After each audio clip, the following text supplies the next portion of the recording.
Speaking of straight out of Humble's playbook, actually, this is just Bungie being desperate. But Hmm. I noticed that the other bundle they got up there is a Destiny 2 expansion bundle. No. They can't give this stuff away. No. It seems like. No.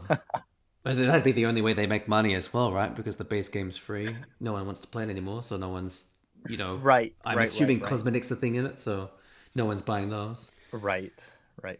Yeah. Yeah, wow. Okay, so in the bundle, they give away the base game and a whole bunch of DLC for it. And then to follow up, now they've got some people playing it with the DLC. They then release another bundle and try and get more money that way as well. Right, In the right. wise words of Admiral Akbar, it's a trap. Yeah.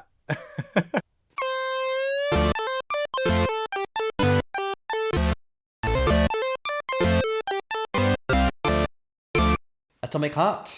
Atomic Heart. And this was yours, It Joel. was. In your review, it was pretty early on. You said you were quite disappointed they didn't have like the horror game in there.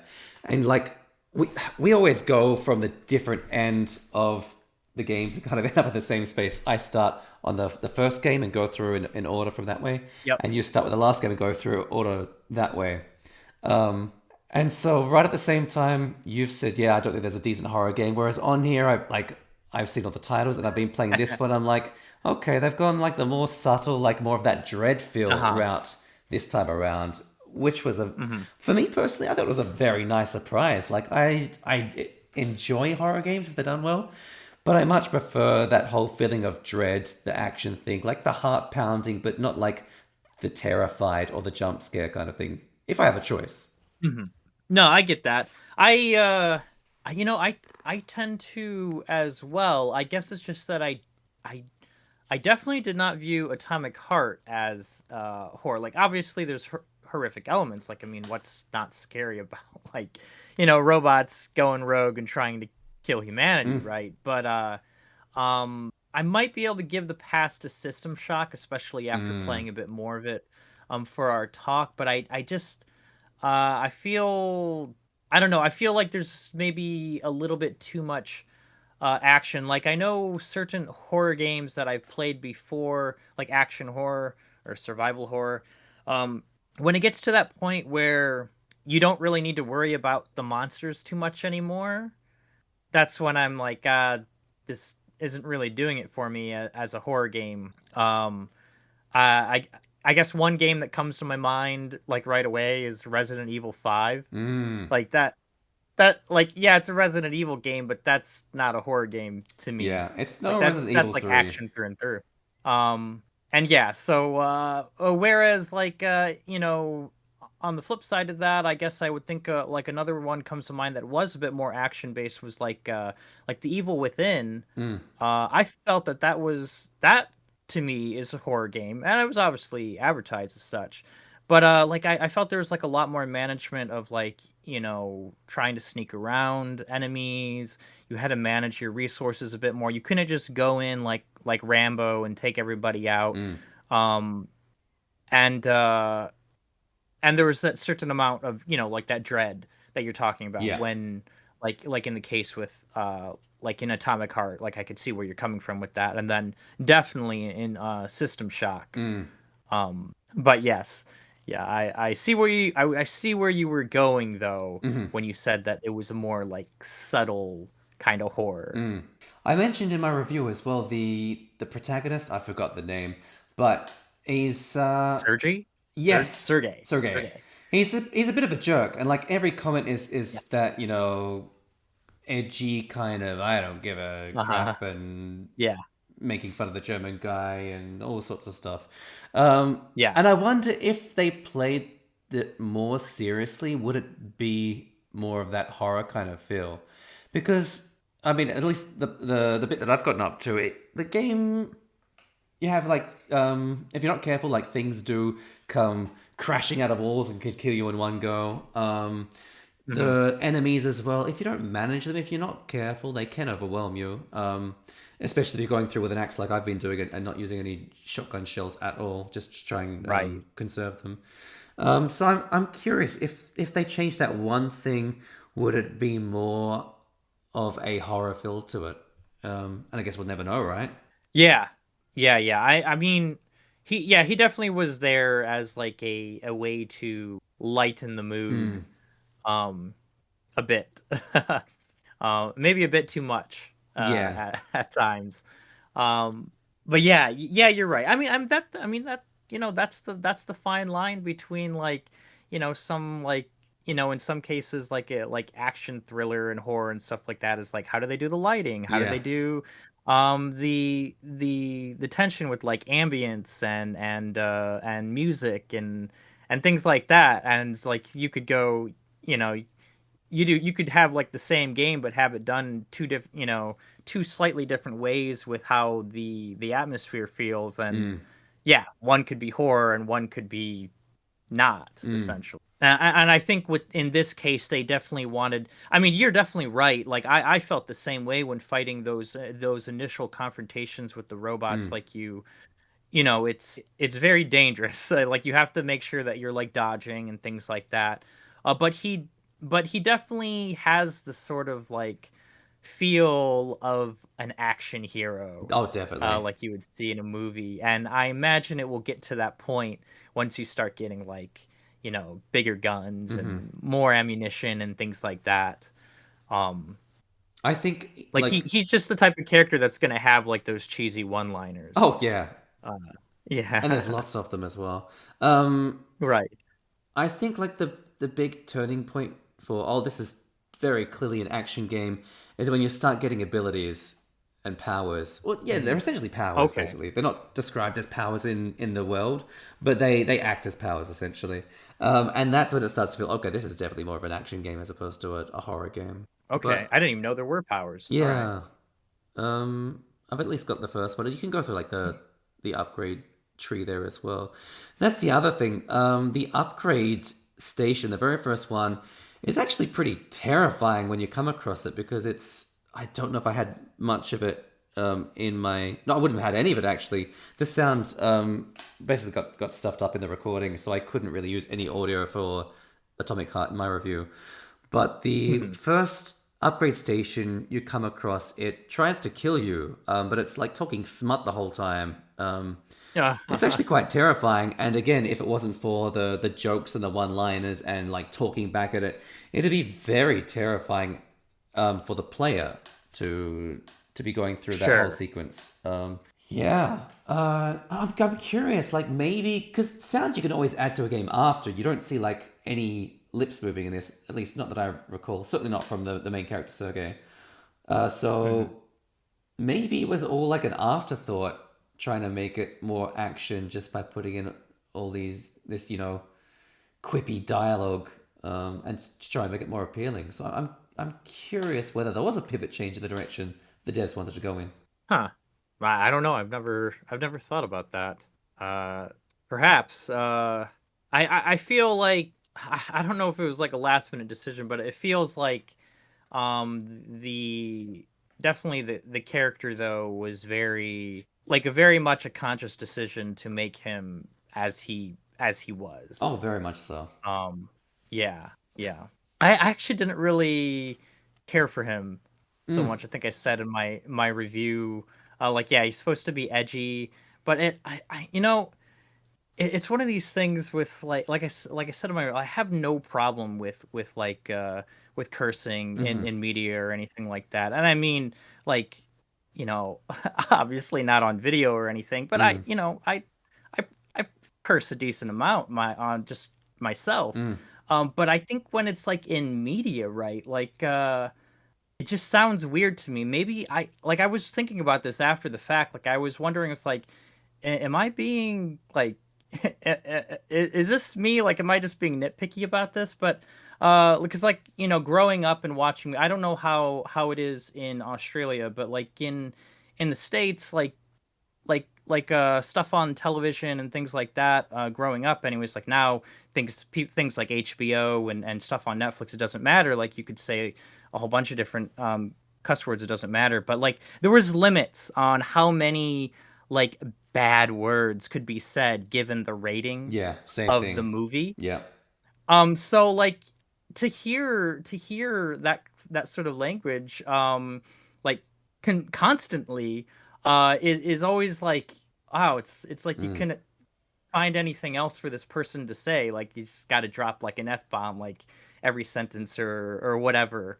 Um, and to me, I guess that was a little bit off putting. I don't think it would really bother my enjoyment of the game that much because like everything else about the game was really good, especially visually. Like it's very creative and it looks really good, with like how much like, yeah, the world design and everything. But yeah, I guess that was just my one gripe with it.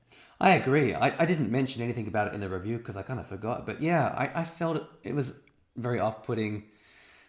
Just the cursing. There was quite a lot there, which I'm Hmm. the same. I think it's fine. But in like art, media, it's got to have like reason to it, and it felt like there was no reason Right, to it apart from right, trying to right, say, "Hey, this is our edgy characters." Like, yeah, we got that. We don't really need all the right. cursing as well. Exactly, exactly. Yeah. Yeah, yeah. And I think that's what makes it sort of like, I mean, I understand they were like dealing with limitations of like what the rating system was and stuff like that. But that's like when you're watching that PG-13 movie or whatever the equivalent is in Australia, and like in the States like they were allowed like that one F-bomb, and when that one Mm. F-bomb drops, like there's a lot of weight behind it, Yeah. because they were using it for that perfect moment. Yes. And It's not used lightly. yeah, and it loses its like the emphasis, and it loses that sort of oomph that these words have if it's just used all the time. Absolutely. But yeah, like story and like characters and dialogue aside, it's a as you said, it's a solid game. I'm just impressed at one something like so um, I wouldn't say insignificant, but something that seems so minor, but is actually really well done, is the locks. Every lock I've come across has been a completely different mechanism, a completely different minigame to unlock it. Really? Yeah. So, Wow, I only came across one, and it was like your typical like Skyrim, like move yeah. the things until they. Wow, Yeah, that's so that's the impressive. first one. Like, oh, here it is again. It's the typical Yep, mini game for yep, yep, yep. unlocking stuff. So Right. there was that one first, but then the next one was like go and find an item to unlock it. Next one was like oh goodness, I want to say like a puzzle with channeling lights through, and then the one I Okay. just did before was trying to find the combination, but it's not like a number combination. It was um, like nodes. There's like a whole let's just say like there's a whole bunch of different round buttons on the surface. You have to go and find the paper with a combination somewhere. And so Okay. just off the top of my head, there's like 4 or 5 different ones, and everyone unique. So I'm curious to see just how that progresses. It's yeah, it caught me by surprise. I didn't expect it at all. They didn't want to get labeled as another game that uses the plain old Skyrim lockpicking Right. system. Which is why I think they brought it out first to catch people like me. It's oh here we go again, and then Right. Right. that false sense of familiarity, and then break it up. I thought it was Uh-huh. really good gamecraft. Right. Apart from that, it's fairly stock standard action game Hmm. with darker elements. Right. Yeah, yeah. I mean, there seemed to be a little bit more emphasis on some melee combat. I imagine that probably starts falling through once you get like access to more ammunition and guns and whatnot. But maybe not. Maybe they keep you on a razor's edge the whole time through. I don't know. Not But sure. So I'm like yeah. about 2 hours through right now. I only have Right. access to the axe and the shotgun. I've upgraded the axe. Shotgun I haven't been using just because I've been conserving shotgun ammo. But I've now gotten Right. like shotgun ammo blueprint. So it sounds like I could start Oh, making okay. shotgun ammo, or I could save a lot of those components for getting upgrades and stuff. And I'm guessing Oh, I you'll see. play it the same way as me. It's nope, get those upgrades. Yep. Don't Not gonna waste. use it at Yeah, all. Yep. don't Yep. waste on the consumables. Go for the long lasting stuff. So I did actually use the shotgun. I think I even showed it in the footage I used, and I purely did that just so I could have footage of using a gun. Yeah. But my inner self was saying like, no, I got to use the axe. This is I can't wrong. use this This is gun at wrong. all. Yep. V Rising. It's a good one. So there was a person on Reddit, at least one person that I saw, that got the bundle just for this game. I've heard a couple of people, yeah, saying that like they just wanted V Rising, and as someone who plays a lot of survival crafting games, because like I told you before, that's my go-to with my wife. Um, I can understand it. V Rising is a solid survival crafting game. Definitely. Yeah, It's very so I unique as definitely can well. understand. Yeah, I think the one thing that I really, I mean, of course, this is what they were going for, right? The power fantasy of playing as a vampire, but they did a lot of stuff to it though, like from typical sort of vampire lore, being able to transform into various different things. The weakness to sunlight, garlic, eventually silver when you find coins, like Yes. you Yep. can't, like, they'll hurt you. Which all that stuff's really cool. Um, Can't go in and then water of as well, course right? that one I'm not sure about. I can't really remember that. I know that there is some water, but maybe like I don't remember large pools of water. You definitely can't go in it though. Yeah, You you, definitely you can't can't go go in it. in. You have to go around it, right, the whole Um, time. right. And then of course like the most I think the one of the the iconic things obviously is needing blood. But it was really clever with how they use the blood, and that like whatever blood you drink is kind of like you're weighing it between like, oh, does your vampire simply just need a snack because you're running low on blood, or are you trying to get those particular bonuses for whatever play style that you're trying to go for. um like getting some random worker so that you can have better you know resource gathering rates, or XYZ blood to be sneaky or deal more melee damage or whatever. I thought that was really good. And the purity of the blood is Yeah. also very smart, because you are always on the lookout being like, oh, I need to get that guy because Yep. he's got like 75% purity blood. And then of course you always feel a little bit like, ah, crap, I killed that guy on Yep. accident, I Hit him didn't too mean hard. to. Yeah.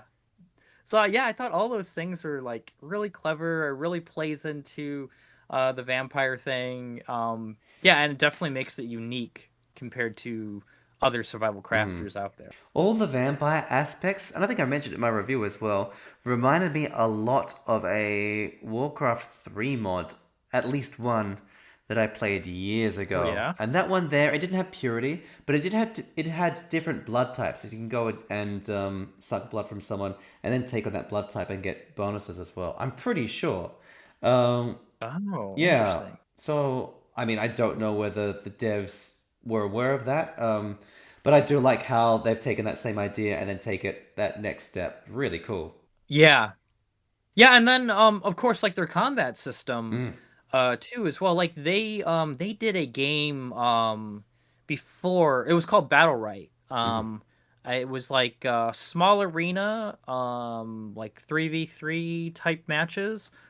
And the combat was actually really good. Like you mentioned it being in your review kind of like Diablo. Yeah. Um and yeah, it's like Diablo, but I think a little bit more control around like the action. Yeah, definitely. Um, you're not simply just spamming like AoE attacks. Now I couldn't tell you what Diablo 4 is, but in the past playing action RPGs, that's usually how you're going, right? You're spamming like a bunch of big like AoE attacks to just do massive amounts of damage to like the hundreds of Quite guys trying right. to kill you. Yep.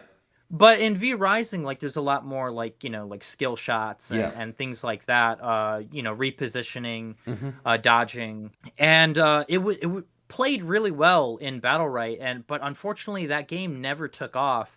So I kind of was like, oh man, is this the end for Stunlock Studios? But they took what they learned from that and then implemented it in V Rising, and it's a really solid No, combat you're system. right. It's a ton of fun. Yeah, it is. So yeah. So they've really taken like three different genres. They've taken action RPG, survival. Yeah. Oh, I wouldn't call it a genre, Yeah. but they've taken the whole vampire thing, right? And they've done all Yep. three of those elements so well, and it's combined to this incredible game that even now is still going really strong. Like a lot of the times we see these games come out and there's this big spike and then they just disappear off the face of the earth. Whereas this one, like Yep. it had Yeah. that big spike, but it's kept going. It's doing really well. Yeah, and they even released like one or two big updates post launch. Mm, So it wasn't even during their early access. Like my wife and I had played like the majority of our time spent in the game was played while it was still in early access. likewise. And there's been a lot of stuff released since then, like two or three just huge new areas to Oh explore, wow. um, new weapons, enemies, of course, like all that stuff. Yeah. And yeah, it's quite impressive. I'd say so. If there's one thing that I will knock against the game, and this kind of just contradicts what I just said about Hmm. them like really playing into the vampire fantasy. The sunlight thing actually did get pretty annoying Really? Okay. at times. Only because okay, so like it's during the day and you can't really go out because what can you do? So you're just kind of maybe not so much in the maybe as you build up your castle and you have more things to do in your castle, Hmm. it's not that bad. I think I do remember that's when my wife and I would try to do a lot of that stuff. Is during the day in our castle where we're safe from the sun. But especially in the beginning, like you have to be gathering resources. So I'm kind of just like gathering resources during the day because you don't want to get into like a fight because you could die easily Hmm. if you can't find cover.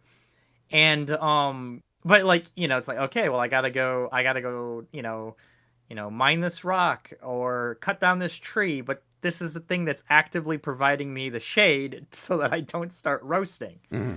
um so it was a little bit annoying, like having to flip between like shade to shade, but I understand it, and I think the game would be missing something if it didn't have that. So I definitely wouldn't like argue like we need to take that out or anything like that. It just is a bit of a nuisance, I I suppose, see. As a player who wants in to that keep early progressing. game. Yeah, Yeah. Um, yeah, I would go out and do pretty much everything I would do at nighttime and the daytime as well. When I play this game, certainly this time, but also like okay, last time I played as well. The game, like the sunlight mechanics, pretty forgiving. I mean, sure, if you're not careful after about 4 seconds, maybe five, if you're just standing in hmm sunlight the whole time, then sure you will hmm like gradually take let's say it's burn damage. It feels like it's burn damage, right? In terms of the right, aesthetics of the sounds, but it's not a whole lot. Like it's not enough to ever be overwhelmed, even if you are in a fight. As long as you're passing like through shade, um, at least once during those 4 seconds, it resets. So I was, I mean, maybe I was just being reckless, but I didn't really change my certainly the activities I was doing. I did change my playstyle. Like I would be very mindful of where the sunlight is and try and fight more without moving around and stick to the sun. Sorry, the shade rather, not the sunlight. Stick to the shade as much as I could, but it certainly didn't change how I was playing the game. right. I think it definitely does depend for some of those bosses though, because some of them are Oh, like just right out in the open. Oh, in that's one in fair. particular I was thinking of was like an early game boss. He's like the foreman of the woodcutter camp, Okay. and there's like no trees around him at all. And I remember specifically I was playing it for the review here, and I was like looking at the time, and it was like 3 or 4 a.m. and I had like a couple hours. It's like, I think I could take this guy. And I went Right. in and I did manage to beat him, but it was like cutting it like super close. Like I I had see. just killed him, and then you hear the rooster call and it's like sunrise and you gotta book it so that you don't get roasted. But it's moments like that. Like I remember there were several times where my wife and I played. We didn't really pay attention to the time. Like we probably got into a boss fight when we had plenty of time, but then like died maybe once or twice. Ended up going back, and then we started the fight, and then it's morning, and now all of a sudden this fight is just so much harder because you don't have as much room to reposition anymore to get out of, whatever attacks the boss is doing. Yeah, no, I mean that's fair. The boss fights are definitely something you need to be mindful of, location and also time of day. Um, the very first one, at least for this review playthrough, the Alpha Wolf, that one there, I went in at Right. nighttime and it did become daytime halfway through. Hmm. And sure, like it was a bit harder there, and I did have to change my fighting style a little bit. But that one there was Hmm. enough shade around, so it wasn't a huge issue. But yeah, stuff like the foreman, like you saying that just brought back these flashes of the on-screen stuff that was happening there in the fight when I did it. Oh goodness, probably at least 2 years ago now. And yeah, that fight would not be fun daytime, possibly not even viable. Right. And definitely like some of the bosses, like all the bosses in the Act 1, like the first area, Farbane Woods, they're all pretty pretty easy, I think, for the Yeah, most part. Like you don't have like you don't if you make a mistake, it's not that bad. But I know that my wife and I were kind of like running into walls a little bit for some of the bosses going into Act 2 where we yeah, really needed to learn the boss fight because like yep. one mistake and it's all over. My party really struggled with the one in the mines. I can't remember the name of the boss, but that one we struggled quite a lot. Okay, are you talking about the one like there's like an archer that will walk through there? Oh, there's the An archer archer too. boss, and Sure. then there's also like an undead boss or something like that. Um, I think we actually managed to get the archer boss. Like I think she was like for a lot higher. Hmm. But it's because she ended up getting like really close to death and got killed in the mines. So we got that count as like our kill for her, and it was like, whoa, Nice. okay. System shock. And this was yours. So we split up the first-person shooters. I got Atomic Heart. You got System Shock. That's right. And yeah, you were saying that the it didn't look quite right on the deck. I wouldn't say right, but yeah, it didn't look as good. And Not that, the same as mm, what, well, yes, as my own footage. That's right. yeah, that's the first time that's happened. Because the game started on medium graphics for me by default, and Uh-huh. I chose to drop it. But even on medium, it looks the same thing. It looks a bit more retro. So I'm curious, did they have different shaders for Steam Deck versus PC, or did I need to go to a higher graphical setting just to see the same Oh, textures as you? I mean, maybe. it definitely would have run well, but it looked completely different. It looked really nice on yours, whereas mine, it did feel like a remake of a 90s game, basically. It looks very good for a 90s game, and it played very well for a 90s game, but yeah. Yeah, I think when I first saw your footage, I thought that maybe it was like you had I wasn't sure if there was like one of those buttons where you could switch between like the original graphics Oh, and the new like in Tomb graphics kind Raider. of thing. Yeah, yeah, yeah. Yeah, yeah, yeah. Or like in, what was it? Like one of the Combat Evolved, the Halo Combat Evolved remake that they did. And Right. so I was kind of wondering if it was something like that, but I knew that that couldn't be the case because like it still looked too good for for a mid Yeah. 90s game.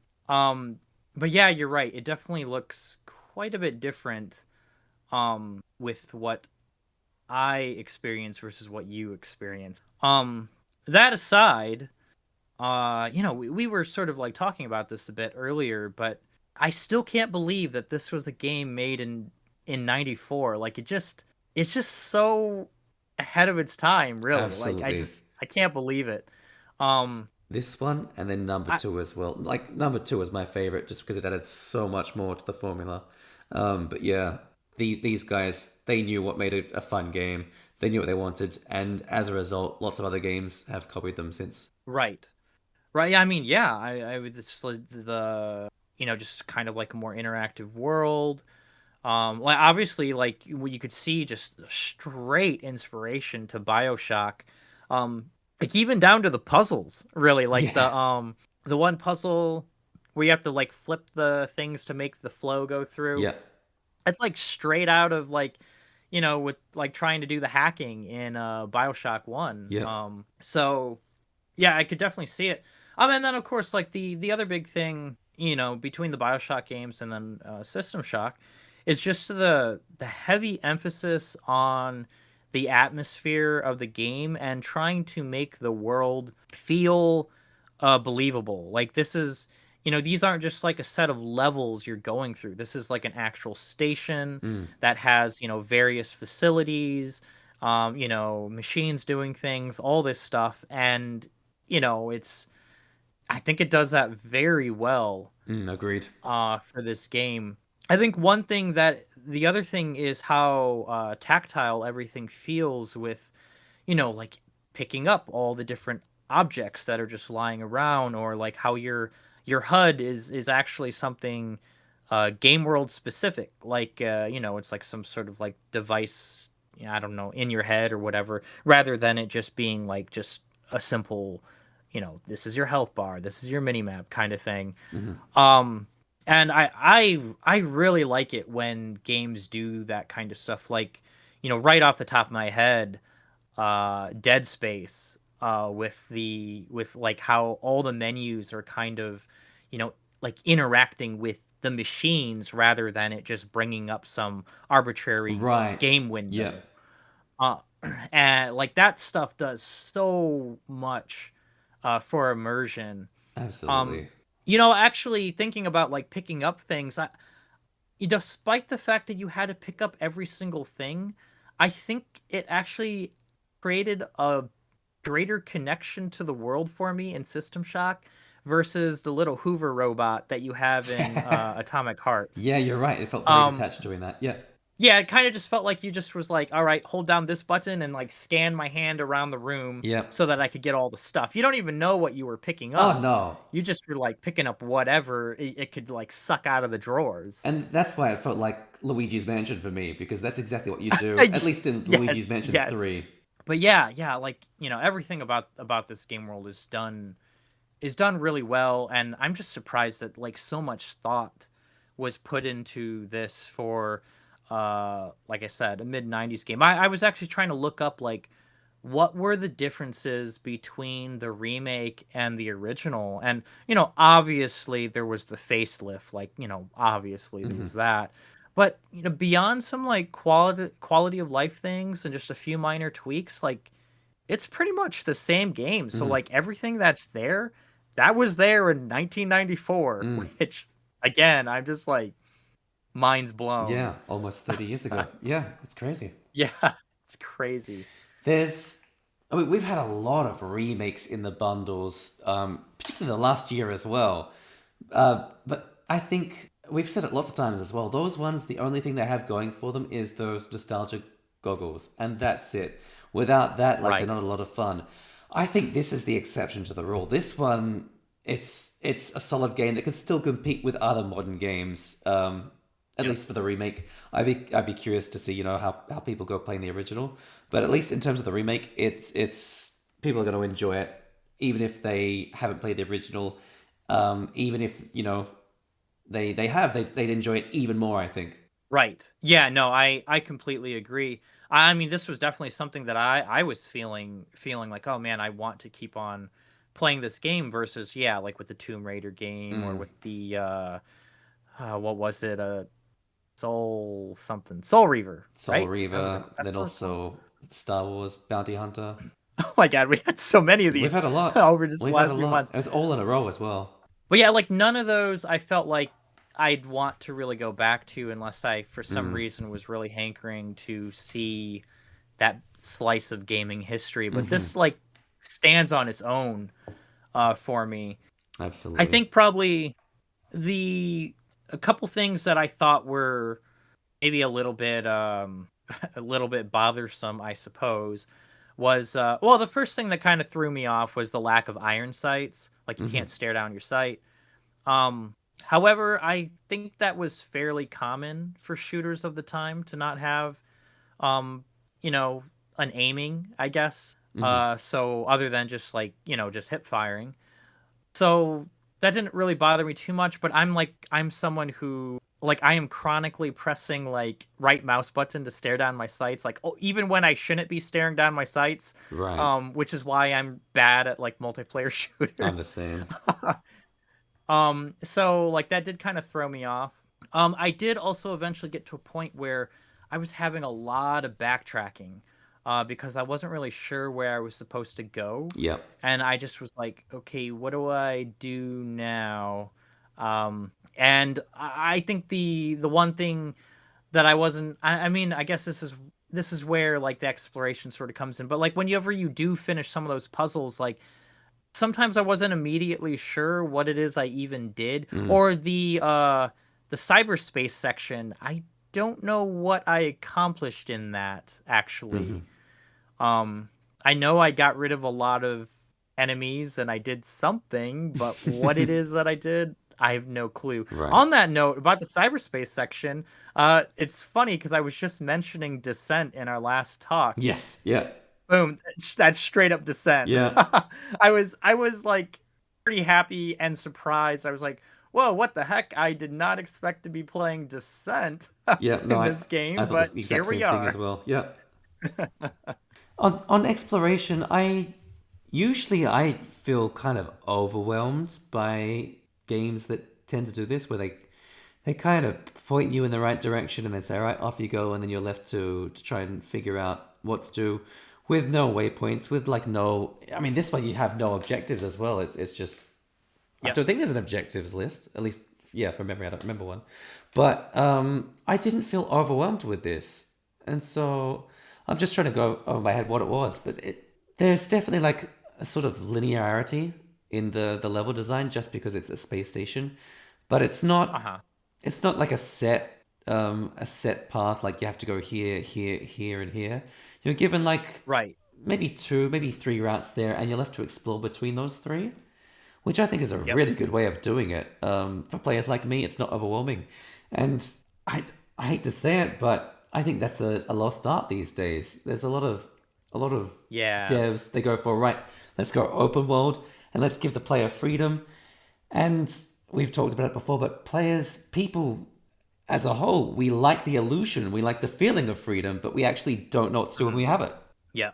Yeah. I mean, I'm definitely Elder Scrolls aside, like I'm and even with a big open world game like the Elder Scrolls, like I'm very much like I'm gonna follow the quests that I have, and if things along the way come up, I will do those things.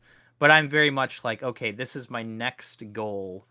But yeah, I think something like the way System Shock did it is rather perfect because yeah, like the area gives you enough freedom to explore and make your own decisions of, where you're going and whatnot to make it feel like it's open. But there's enough gates Mm. um in place, whether physical or otherwise, that sort of like limits the player and kind of keeps it a bit more focused so that they know like, oh, I came across this, area that's locked, or this area that I have to get to.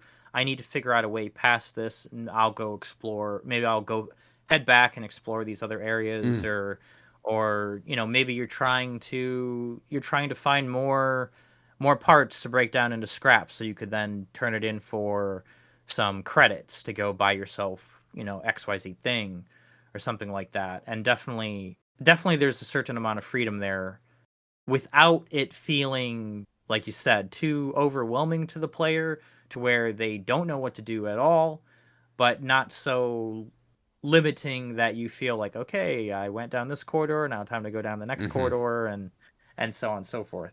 Oh, speaking of System Shock 2, Hmm. since you actually played it, the same studio made a remaster and released it this past June of Yeah, System Shock I 2. saw that. I'm gonna hold off on that, just because it's very expensive for a game I've played before. Yeah, it's like it was like what, like $30 or something like that. It was quite pricey. Mhm. I was a little bit at one side I was like, "Oh yeah, that's really cool that they did that." On the other hand, I was like, "Oh, well, it's a little bit disappointing though that it's not like the full like remake makeover that the first game got." Right. Like the textures and stuff are definitely like upscaled, but it's not quite it wasn't the same as what they did to the first one. Yeah. So Yeah, it's a bit of a shame. maybe we'll see that in the future. I don't know. Yeah, I mean, I've got my fingers crossed. Like I said, I don't intend to buy it. Even if it's on sale, I don't think I will. So hopefully it comes in a future Humble Bundle. Honestly, that's probably what's gonna happen. I mean, Mm, like that when I first saw that, that's what I was like. Well, we got the first one, now yeah. we're gonna get the second one in like maybe next year or something. Like Mm, this isn't a really high profile release, so I could no. see it being in a bundle next year, Yeah. rather than the traditional like 2 years or so that you'd have to wait for a bigger title. The timing was very intentional, though. There was another one recently where the second game was coming out, and so they had the original in a bundle to That garner happens a interest. lot, Yeah. yeah. Yep. Whether it's like a sequel being released, like it had recently released or will recently release, or a big DLC. Yeah. Sometimes it's even just a big game update, and they're trying to like get eyes on the game again because Hmm. maybe they're trying to do like like they had like a failed early access release or failed release, and then they're Mm. trying to be like, hey guys, look, we updated the game. Story of Seasons, Pioneers of Olive Town. We have had so many farming simulators. I'm fatigued. I have farming simulator fatigue. It's I think that's like the genre kind of as a whole. yeah. Um, which is why we both basically said the same thing about Pioneers of Olive Town. Hmm. It's just the same old thing. Yep. Like there's nothing really unique about this game at all. No, nothing. Like I can pick out specific elements and say, oh yeah, that game had that. Oh yeah, this game had that. And but even then, it's not like taking like unique things then, because even then there's a lot of crossover. It's yeah, it's a shame. Because it's fun, but we've just been the genre is just oversaturated and doesn't bring anything unique to it. I think the devs they see, oh yeah, that game sold really well. Let's make our own version of it, and that's all it's doing really. And maybe like people who are so deep into farming sims, like they finished the old one, looking for something new to try and get the same fix in a different setting, and then they'll buy it. But I think for the general gamers, it's just gonna keep alienating them. I think that ever since now I haven't kept up with like Story of Seasons that well, but just judging like from an outsider looking in, what I've seen about the games, what I've read about the games, um, not all of them, but it feels that Marvelous, like after Stardew Valley was released, like they still were kind of trying to make the same game over and over again. Just and they kind of it almost feels like they failed to read the room that like, hey, with the success of Stardew Valley, now every indie dev and their brother are making Mm, a farming sim game, so you kind of have to be a little bit more innovative now. mm-hmm. Um and like to Pioneers of Olive Town's credit, they certainly tried. Now, I don't know if this kind of stuff is in the other Story of Season games. I think I've only played one other one outside of this one, but like they had like skills that you could level up, Mm-hmm. which is something that of course we've seen in Stardew Valley, and Mm. I don't know that this has been in the series before. Um, so for them, it's like, hey, this is innovation, but for everybody else, it's just like yawn, seen that you just before. you just copied. Yeah, yeah, or like how they have like the different craftable stuff you could make, like the different machines and stuff, like Right. basically once again pulling from Stardew Valley's Yeah. playbook. And it's like, yeah, that's probably something new for the Story of Season series, Yeah. but it's not new for your audience though, No. because it's not like your audience is only playing Story of Seasons. Right. Uh, so yeah, it's just a rather unmemorable game. One of the questions I had for you that I wrote down, I was gonna ask you was like, did you come across anything that seemed different besides the like how you discover new crops? And judging from our conversation, I'm gonna say no, you did not. No. I completely forgot about that. Yes. Yeah. How you discover new seeds was Mhm. the only thing that I have found that was unique to this game. Um, Right. but I mean, it's an okay farming sim. I think if you're going to like try and copy everyone else, you need to do it so well that it's, it might not be unique, but people are going to enjoy it and say, yeah, no, well done. You've managed to basically, I mean, you haven't pushed through the glass ceiling, but you've reached the glass ceiling. But they brought back like old issues that the farming sim genre have had for years and years. Like, for example, trying to use a controller and get precision on where you're aiming and then not do the wrong thing and destroy a crop or plow somewhere where visually now it doesn't look so good. Right.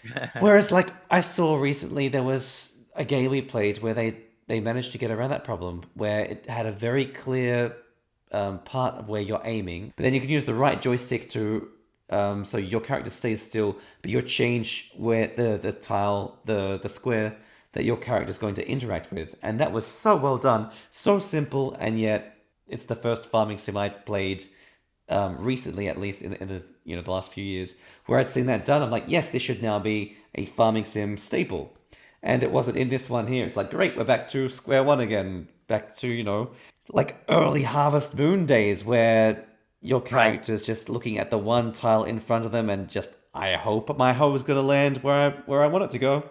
Right. And like I said, it's like they just kept making the same thing. Even down to the setting, like Mm, but like I said in my review, like Pioneers of Olive Town, that makes me seem like it's gonna be more rustic. You're on like the fringe of society, out in like, the wilderness somewhere. And but really, like, no, there's a village all there. It's pretty much just like your typical little, like, ho hum little peaceful village next to a plot of land that's overgrown, and you need to like reclaim it. Like, mm. there's nothing different other than, I guess, you start in a tent, but you Yeah, can get like you could I got my log cabin on like day 3 or something. yeah, Oh, it's yeah, I don't yeah, I don't know. Like that, that is one thing.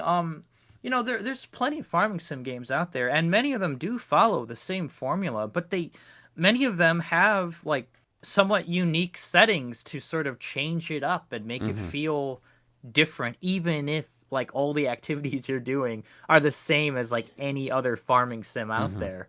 But they just decided to just it feels like they just phoned it in for everything and just slapped like a new name on it, and was like, here we go. I mean, I guess that's probably a little bit harsh because that makes it seem like the game's bad, but it's not bad. Mm, It's just not like I don't see a reason to play this over the many other farming sim no, games that I own. same. I think for like all games, and particularly the ones we enjoy the most, is if there's innovation, or certainly like a Mhm. decent amount of innovation. And this one has little to none, basically. Right. And that's what I was just about to say. Like, if I wanted to play like a classic Harvest Moon game, then I think I would have rather just like play their remake of like Friends of Mineral Town or Mm, something, or A Wonderful Life. And just replay that classic rather than, you know, Pioneers of Olive Town. hmm. But yeah, I don't know. Speaking of classics, you mentioned an amazing classic in your review, and I think this was very innovative. I'm surprised no other companies that I know of have copied it anytime recently, and that was Rune Factory. Such a Oh good yeah, yeah. series, so good, and again, innovative, which made it so enjoyable. Well, the funny thing is that's also that's also marvelous. I know. Um, so we literally could have got like a Rune Factory. They just released one. And I hope that since now we got a Story of Seasons game, I'm hoping that we get that Guardians of Azuma like in a year or two or something Right. like that, a couple years. That would be pretty sweet because I've been wanting to check that out. But like, yeah, they could have just given us like Rune Factory 4 or something like Mm. that. But no, instead we get Pioneers of Olive Town. Yeah, a pretty boring farming sim. Mm. But yeah, like exactly, yeah. Rune Factory. I remember at the time when I was a kid and saw like all the promotionary stuff for the original Rune Factory. I remember being really amazed by that. It's like, what? It's gonna be like a fantasy Harvest Moon Mm-hmm. game with like combat. Oh, that's so cool. Now, in in practice, I think that it was a bit rough around the edges, Sure. but they pretty much improved on it in Rune Factory 2, and Yeah. I didn't really play much of the other ones past that, a little bit of Rune Factory 4, but yeah, like much a much more unique game than the Story of Seasons. Now, that being said, I was also interested in the latest one they just released called Story of Seasons Grand Bazaar, where Okay. you actually like run like a shop stand. Like Okay. that's one of the big gameplay mechanics, and I was like, oh, okay, that's See, interesting. that sounds I wonder fun. how that kind of yeah, it like they're trying to do something different Yeah. rather than the same old, same old. Yeah. I think it just comes down to whether it's enough different or yeah. Exactly. Yeah, yeah. Yeah, because yeah, you're right. If it's not and if it's just kind of like a little peripheral thing that Mm-hmm. doesn't really matter that much, then it's just going to be the exact same Mm. game, just with, different waifus and husbandos Husband. to choose Yeah. from. Yeah. Yeah.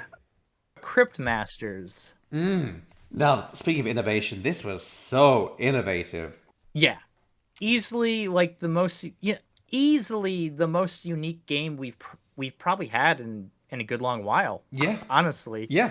Um I think it's a fair statement. um and definitely one that will be memorable. Like I'm always basically going to remember this game. Like Yeah. even if I don't play any more time with the game, Mm-hmm. I'll always, oh yeah, that one typing dungeon crawler game. Like I'm always going to remember this. Yep.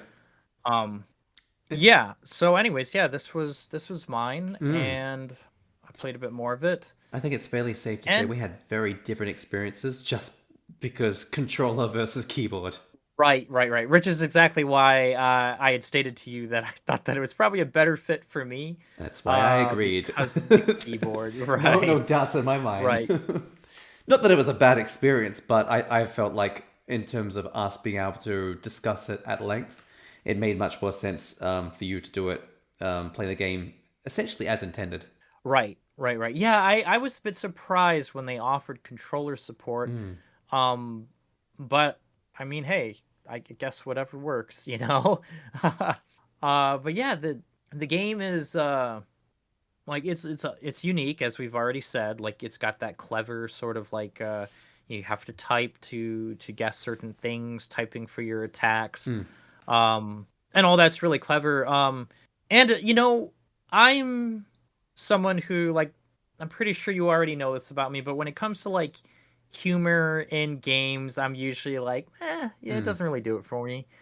But this game, no, this game was pretty good. I Yeah. liked it. Did it just like not enough to be like so incredibly silly Yeah. and stupid, but enough to be yeah like kind of silly at times and have Mm-hmm. fun with it and yeah, there were definitely some laugh out loud moments Mm-hmm. where I just was like chuckling, um whether it's because of something that I typed in and I got a response I didn't expect Mm-hmm. from the Cryptmaster, Mm-hmm. or when trying to interact with some of the other characters that you talk to. Yeah, it was and I was just surprised with like I'm really kind of wondering like how they did the voice work for all this. Right.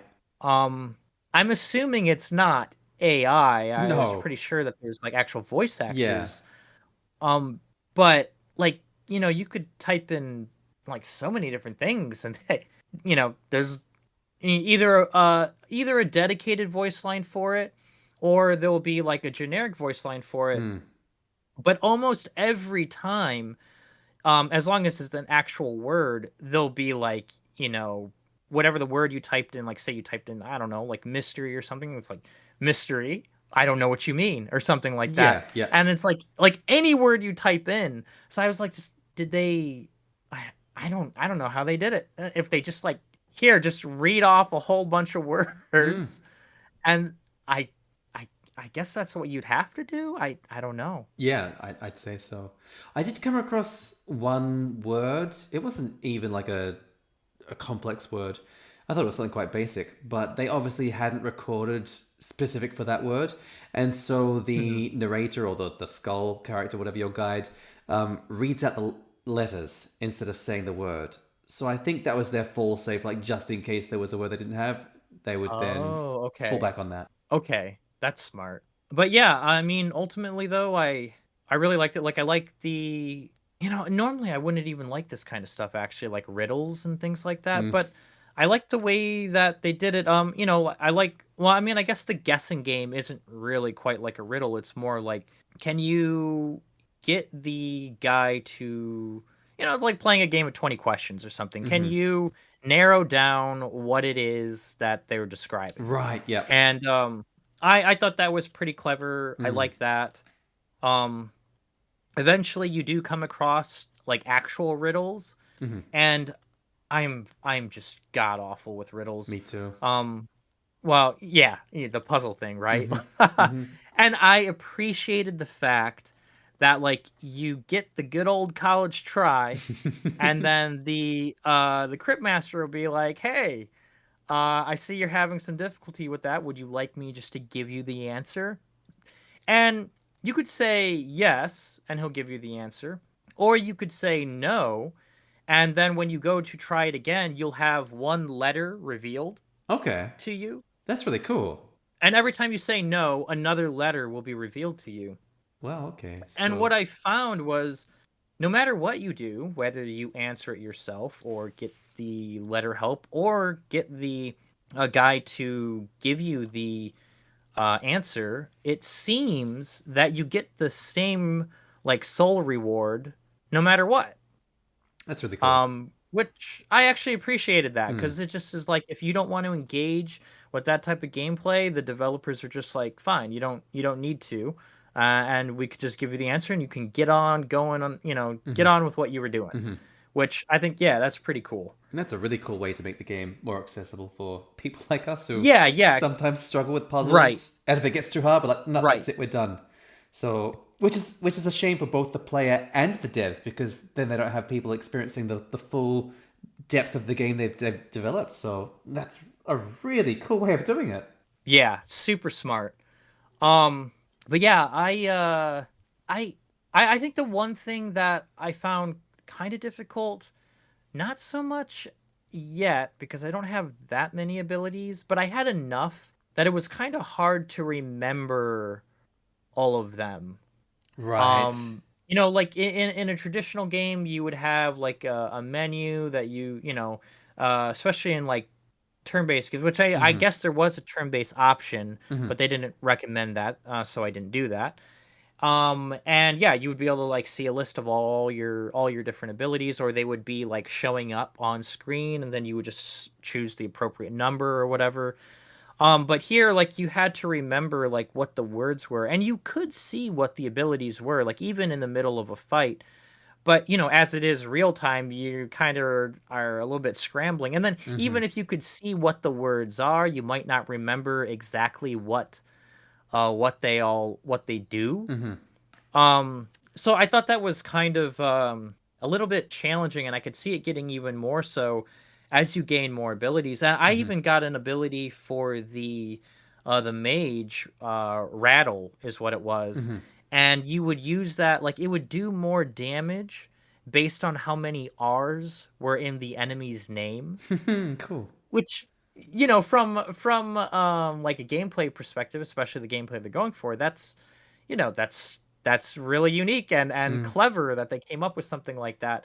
But from a player's perspective, especially if you had multiple abilities like that, I would find that for me anyways, that would probably be rather difficult to remember Hmm. all of these things, every single combat Mm. encounter that I get in. And I imagine that like eventually we won't just be facing like these like low level whatevers. We'll be fighting like actual like maybe more boss type Hmm. monsters. In which case, you would need to remember a lot of these different things. Right. But yeah, I thought that was like maybe the one thing that would be kind of challenging. But maybe perhaps they have something for that as well, like some sort of other thing to sort of like help the player out, similar to the riddles. I don't know. But yeah, that was probably like my one negative, I Mm, guess you could say, that I had about sure. it.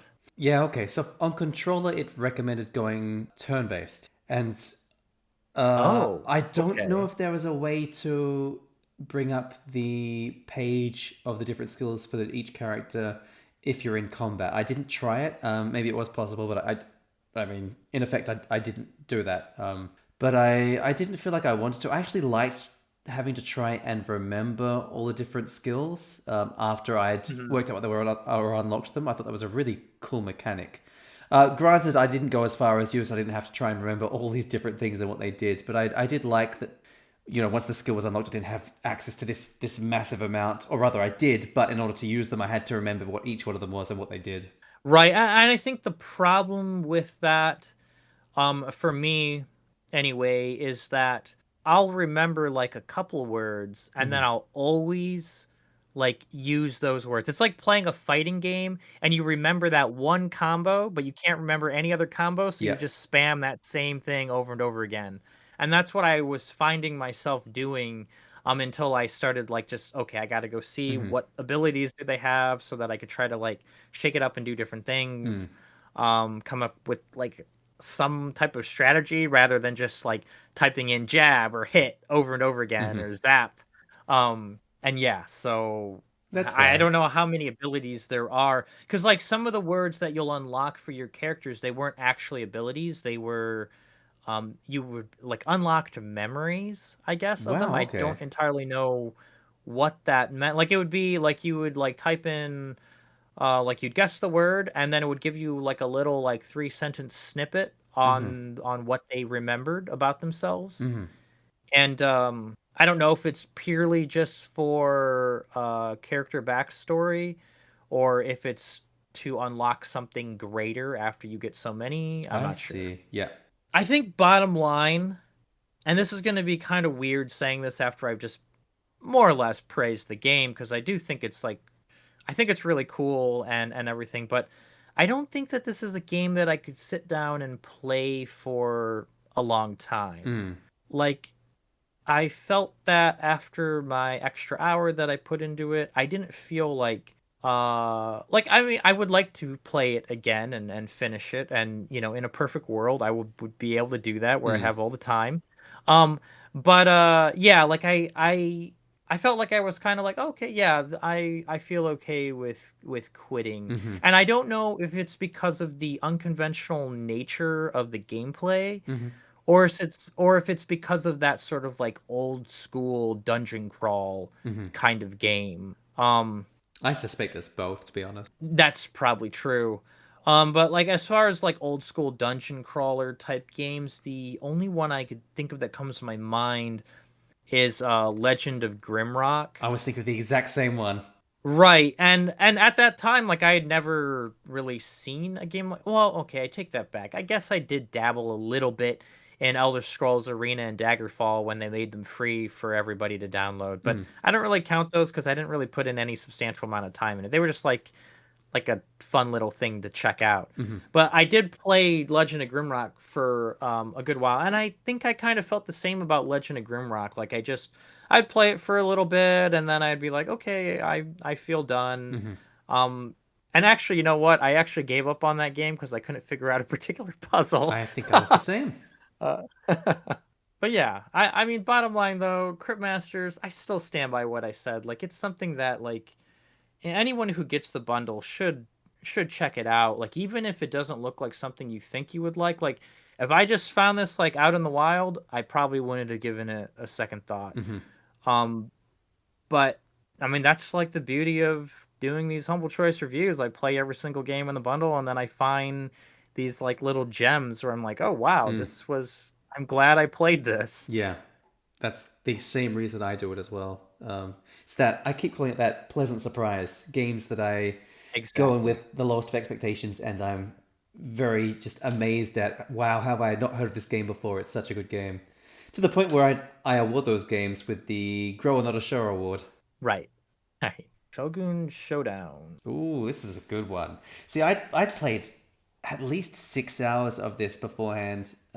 Beforehand, like um, going back at least 10 months. I think I was playing it like end of last year Okay. because it's such a good game on Steam Deck. And I Yeah. put it in my 5 hidden gems of the Steam 2024 winter sale. I think it was.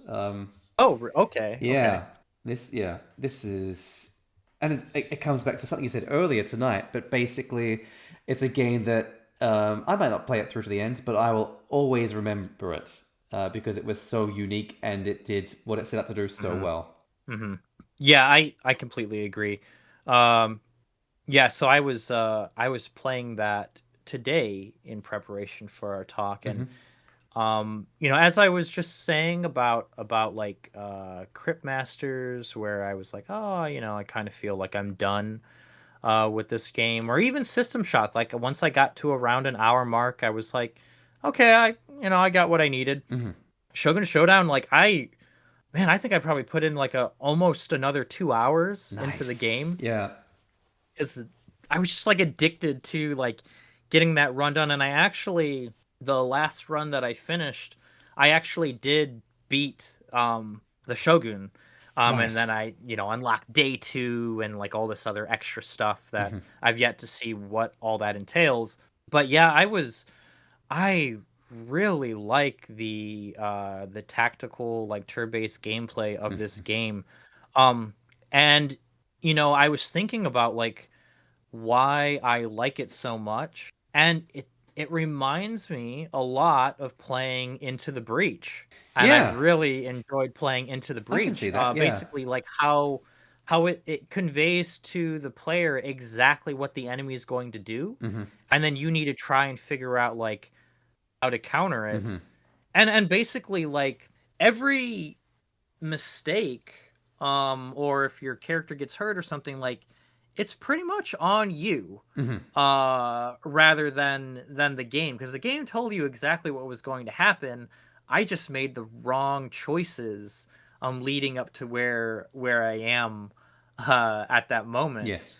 So I really enjoy that. And the game does such a good job too with like player satisfaction, Mm. like when you manage to get that combo just right, Yeah. and you take out like three guys at once, you just feel like an absolute like beast. Oh, absolutely. Or make them attack each other and then kill each other. Oh yes, Yeah. that was yeah, that's the best, Yeah. making them attack each other.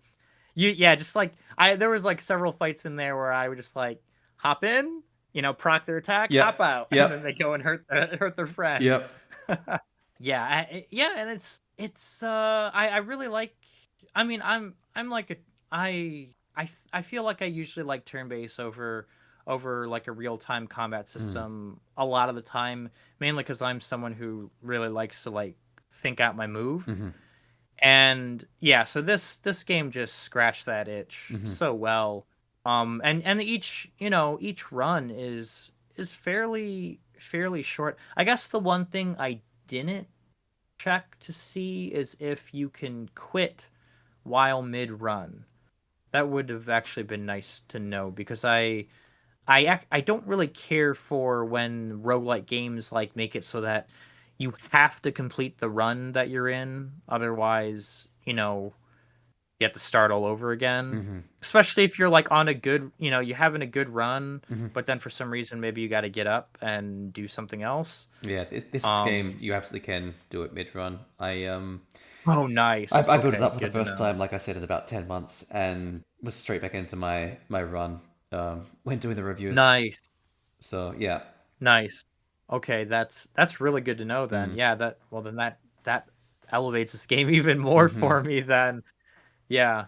I think everything they've done is just so well polished. Like the devs have really thought this out, and they obviously love games themselves and know exactly what they want from a game because they tick all the boxes for me. The graphics I think are very charming and suit the game style very well. Yeah. The sprites Mhm. and animations, they feel really smooth. Like playing this, I think it's either 60 or 90 frames locked on the Steam Deck, but it looks really nice and really smooth, the animations. The sounds, like I remember the music even now. I didn't play it Oh much this yeah, the time. Like I booted it soundtrack. up just to try and refresh my memory, and then that was it. I didn't play much beyond that. And yeah, the soundtrack, the sounds as well, the sound effects. Um, Mhm. it's just all done so well. And I think like the highest praise for this game is the fact that you enjoy it because you're not a huge fan of roguelikes to begin with, just because they can feel very Right. grindy or lock you out. And I just thought of it now as well. Like from the start, like sure you can unlock eventually more characters and more abilities, that kind of stuff. But and I think you said it very well. Whether you do well or not is all on you. And if you fail, it's because you made a Mhm. mistake that locked yourself into a corner, basically. And so from the Yeah. start, like you pretty much have access to all the tools you need to do really well. It's just about Mhm. that learning curve of or that skill for you as a player getting more familiar with the game, as opposed to being locked out of skills, which stops you from beating the game. Right, exactly. I mean, there is this obviously, since it is a roguelike, there is a certain amount of like RNG element Oh, sure. to the game, but yeah, much of it is very much based on the player. And I think one other thing that they did so well is just like a really like they must have did a lot of play testing and everything to get the balance of this game Mm. just to like perfected to an absolute T, Mm-hmm. because you know I like I said in my review, like sometimes you'll come across these games where like you know you're struggling the whole time just to get like the game, like it's not really so much like to get to the end is basically impossible. Like it's not even possible at all to get really far because you have to like work your way up. Mm-hmm. um so you just feel like you're in this constant grind to get that incremental upgrade until you can get just a little bit farther and a little bit farther. Mm-hmm. um or other times it's the case where like on your second run you're just like blowing through these Yeah. bosses like it's nobody's business. And I thought that this game had a very fine balance. Like it wasn't so bad that you felt like it was this grind, and it wasn't so hard that like you didn't feel like you were making any progress at all. And Mm-hmm. I think that's like my complaint that I tend to have with these games that I've told you before is that like it always feels like part of the game is missing Mm-hmm. when you don't have access to everything. But I guess I didn't really quite feel that here just because like there was already enough like abilities that you could unlock on your way through a run, and that felt like unique enough, and you could kind of like upgrade them and stuff throughout your run to sort of make them a bit different. That it never felt like I was like pining for that next thing because it was like, oh, I just want to get on to unlocking this new character or unlocking this new ability. Mm. I mean, those were obviously nice to get. It was nice to be able to experiment with those things. And like I said, back to the balance thing, like I think that the game does a good enough job to where you're more than likely, especially as you play the game longer and learn the fights, you are going to get through like at least a boss or two in your run, even if it's a bad run, Mm-hmm. and still get those upgrade currency that you need to unlock that next skill or something. Mm-hmm. And yeah, I think that's just done really well.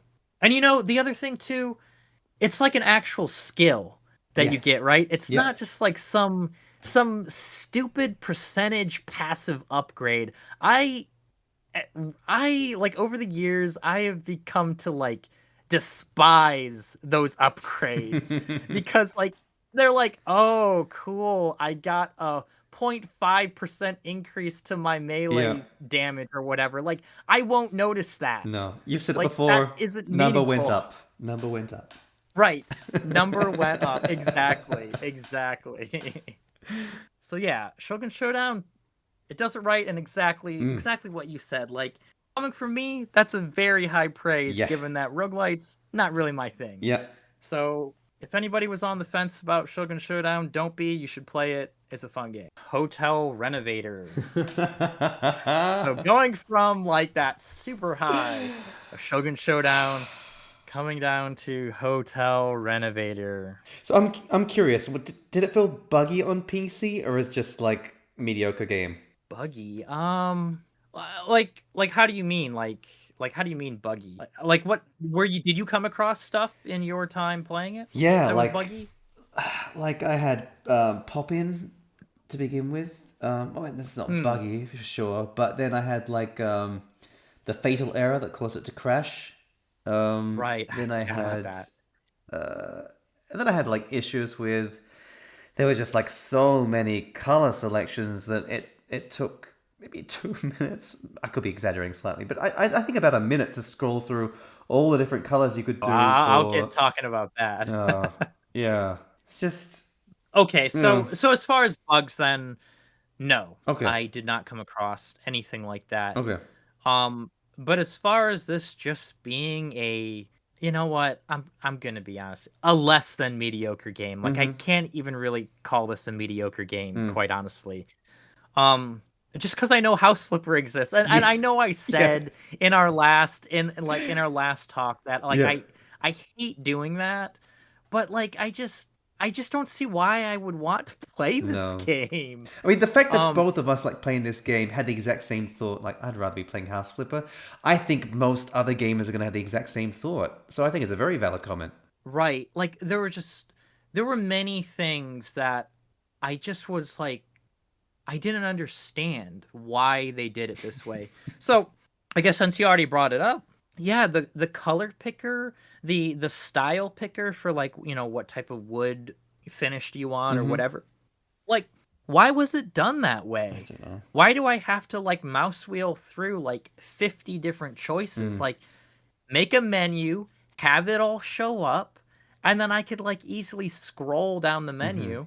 And then, another thing that might be easier too is I could compare Mm, two different, options. Like it was so hard to try and do that because like I'd have to scroll all the way back through the list and be like, I think this is the one that I clicked on mm. originally. I don't know. And on that note, it there's no copy and paste function. No. Like, how do you make a game like this and not have a copy and paste function? I like there would be some instances where like how you're clearing the wall and you miss that one little bit in the Yeah. corner. Like I think we both talked about that. And it'd be like, oh crap, well I already finished like, throwing up the wood paneling and all that. Well, okay. Well now I gotta go find the wood panel that I used and oh wait, I can't find it now. I don't Mm-hmm. know which one it was, so I guess I have to just redo this entire wall Mm-hmm. if I want it to look right. And it's just no copy and paste is just that is just like a huge fail Mm. to me for a game like this. Like I don't understand how that didn't make it in. Yeah, you're right. I Um didn't think of that, but you're absolutely right. There should be a copy paste for this kind of game. yeah. Another thing is why was there no way to align things? Like, okay, so on the floor, it followed like a grid, Mm-hmm. right? And then, sometimes you might not be able to position it in the way you want because it's very strictly following a grid. Mm-hmm. But on the walls and ceiling, it doesn't follow those rules. Mm-hmm. And so, like, for example, so I have like a queen size bed that I place in the room, and I want to put two like wall lamps hanging above the where the pillows would be, right? So that it's like a light for one person, a light for the other Mm-hmm. person. I want them to be lined up so that they're straight. They don't have any tool that lets you do that. You just have to Right. eyeball it, Mm-hmm. which once again, that's crazy for a renovator Mm-hmm. decorating type game like this. I can't believe that was overlooked. No, I don't remember. Did House Flipper have something like that where you could align it? To be honest, I don't really know. Mm-hmm. All my experience with House Flipper is like my little over an hour that I played for the review. Okay. Um I just remember enjoying it a Mhm. lot more Yeah. than Hotel Yeah. Renovator. Um, I don't know if that's actually there, but it's it just surprised me that it wasn't here, right? Like, because you would go in and you would expect certain things to be straight Mhm. or symmetrical or Mhm. whatever, and they don't have tools for that. Mhm. I what was another thing? Oh, w- we talked about why there was no fill bucket. Uh, well, you and I talked about this previously, like Sure. off the podcast. Sure. So there's no fill bucket. That's annoying. But okay, so if they weren't going to give us the fill bucket, like why couldn't we have something like how you can do the surface destruction? So you could like hold down the button and it Yeah. does like a larger destruction of the floor. Why couldn't we do that for like the painting Yeah. or something? I don't understand. Like, why do I have to hold down the button and like go over every single tile to lay it all Yeah. down? That made no sense. Uh, yeah, it was really weird. And then the one thing I think you mentioned it in your review, but that like gap in the ceiling, Oh, like the ceiling to the wall, like that was that infuriating. that that must have been oversight, right? Like they must have Yeah. just like missed that and then I guess didn't bother fixing I it, think so. I guess. Like I just like once you see it, you Mhm. can't unsee it Yeah. anymore and it just throws the whole thing off, Yeah. in my opinion. But yeah, I played it enough to decorate another room. It was for like I think I told you when we were talking about it earlier was that it was like for some like Count Dracula kind of character. Right. And he didn't even end up using the room. You end up going into the basement and he crawls into this like large chest and he's like, Right. "I'm happy with this." Okay. Um which was just it just was like kind of funny to me how that was like how I ended my playthrough. It was just like even he doesn't even want to deal with it. Cause yeah, by the time I was done with like I had hoped that going back into this game for like another hour that I might be like wrong Mhm. about something, or I might be able to at least tell you like, well, you know what? This was actually kind of fun. Mhm. But no. Mhm. No, I'm glad that I don't have to play this game again, Yep. That's basically, my is sentiments how as I well. feel. I think there's also one huge flaw with choosing to do this as renovating a hotel. And that is people are going to want to do, I think so anyway, at least myself, they're going to want to do every room the exact same way Uh-huh. Yeah. Yeah. because it's a hotel. It should be, Right. maybe you have like one luxury suite or two luxury suites, but for the most part, it's going to be rooms that should be more or less identical. And Yep.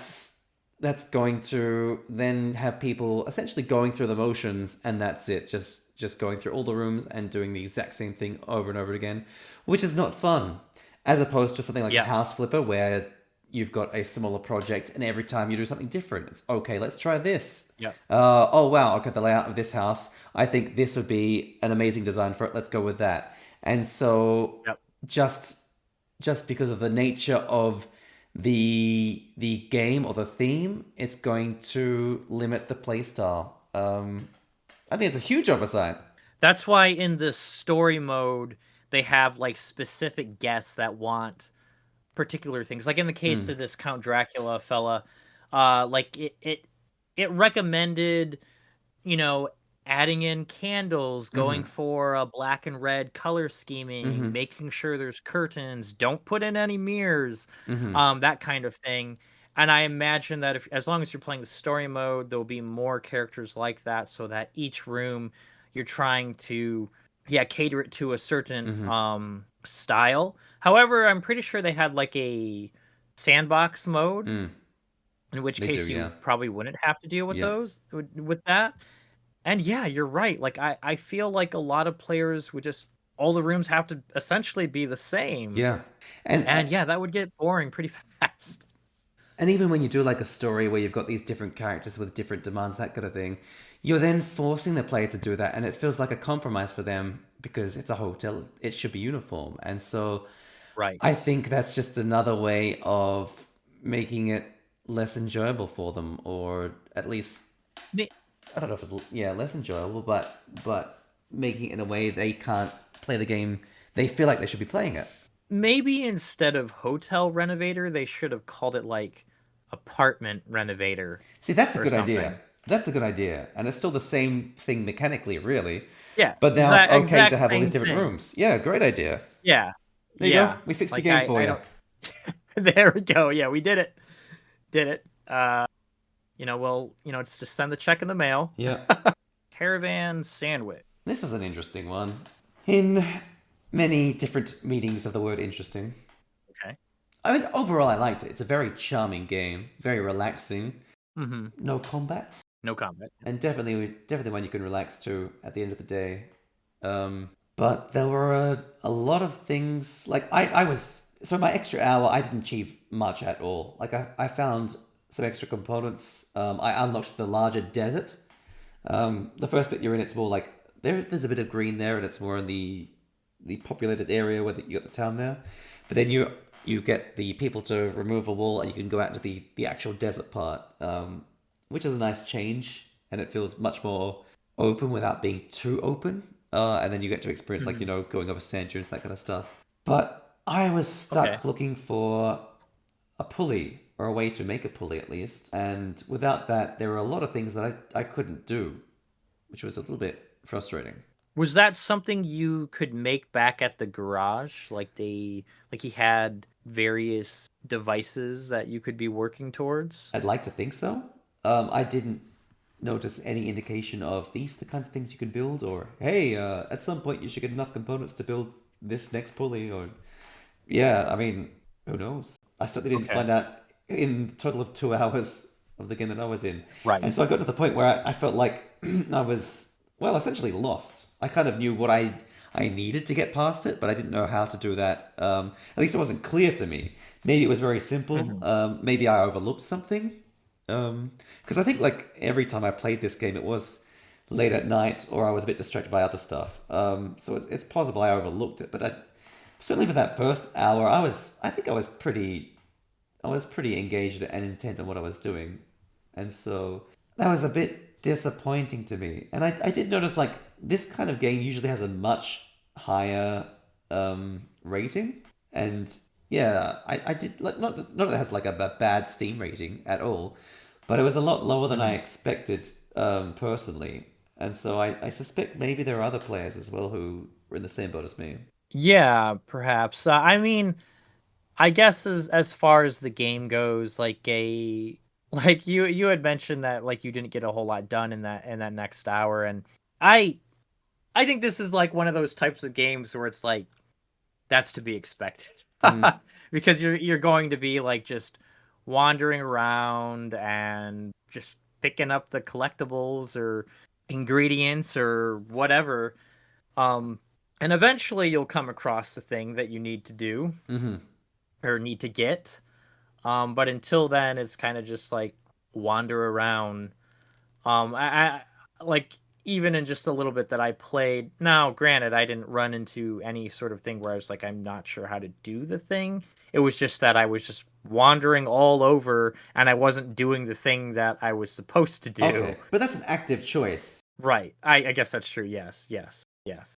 I think it was a charming game, though. The story was a decent story. I did like having the whole messaging system there, and I think overall, like they kind of found a new way of doing the whole climb the tower and look around, and now you have the lay of the land. It was more like trying to locate first of all where the jammer was, and then maybe you can climb up there if you have the right tools. Along the way, you get components, but I think, I mean, looking at games in general, there's a certain level of dopamine hit, and this game just wasn't giving me that dopamine hit. I guess for because I didn't have that sense of achievement.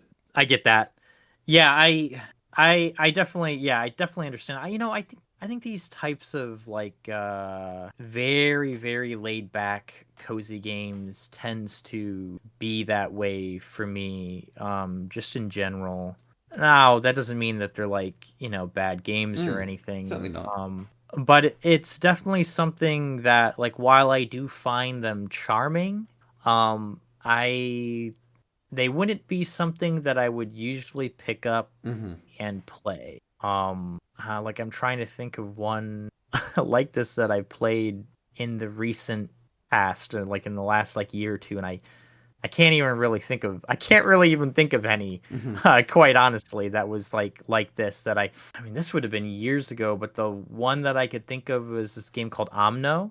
Okay. It's like a very kind, and that wasn't really so much like cozy exploration. It just kind of had like a cozy vibe to it, but like Mm-hmm. there was, it was platforming. I think if I remember right, I want to say there was combat. Maybe I'm wrong. There certainly was like some light puzzle solving, but it was all very like low key. Mm-hmm.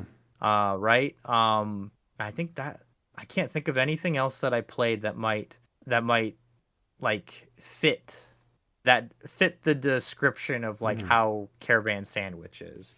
There is one game I played years ago, kind of similar vibe, and we're gonna have to do name that game. Name that game. Okay, here we go. Ready and go. So it's set in the desert. It's kind of exploration. It's kind of Oh, linear exploration though. oh, I Um, know it. it's like sliding along the dunes as well. Is it called Journey or something like that? He's on the money. It's Journey. Oh my gosh, I did Well it. Yes. done. I guess like the similarities are it's desert. It's not like at least I don't remember there being combat or kind of like some kind of physical altercation or urgency to it. It was very, at least from memory, like a very slow pace, and you could go kind of go at your own pace there as well.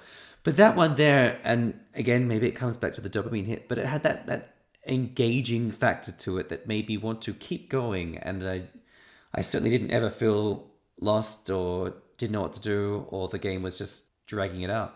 Right. I I just remembered one that I actually played. Now granted, I did play this one with my daughter, so Hmm. that's probably one of the reasons why I stuck with it all the way through. Hmm. It was called Alba: A Wildlife Adventure. Oh, it kind of rings a bell. It's like a fairly short game. Like, I don't know, you could probably play it in 3 hours or under or whatever, but you're just like a little girl on a vacation to some like Mediterranean island somewhere, Okay. and the mayor there is trying to like basically get rid of the wildlife preserve for like like a resort. Hmm. And the little girl and her friend is trying to stop this by like raising a petition. And along the way, you take pictures of animals, mostly birds, and it's kind of like this open world game, but on a very like small island. Okay, cool. And you essentially just go around, and there are like objectives.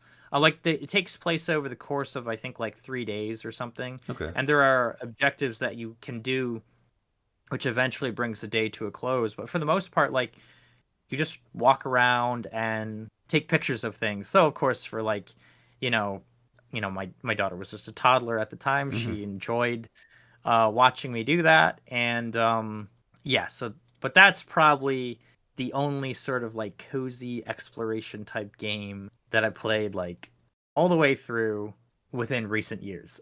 Gotcha. It's a tough genre. It's I think it's very niche. It's also hard to do, Yeah, like maybe not perfectly, but extremely well, where you still manage to attract other people who might not like it, and it appeals to a wider audience beyond right. your typical like heavy cozy game players. And it comes back to the same one again, but I think Little Getty Game is the best cozy game I've ever played, and it sets the bar so high. That would be I guess another one that I did play for a fair amount of time after the review. But again, I was playing that with my daughter. Like I'm not Sure. sure if I would have sat down myself to Okay. play through the game, but yeah. Yeah, I think you're right though. That does set a pretty high bar Mm.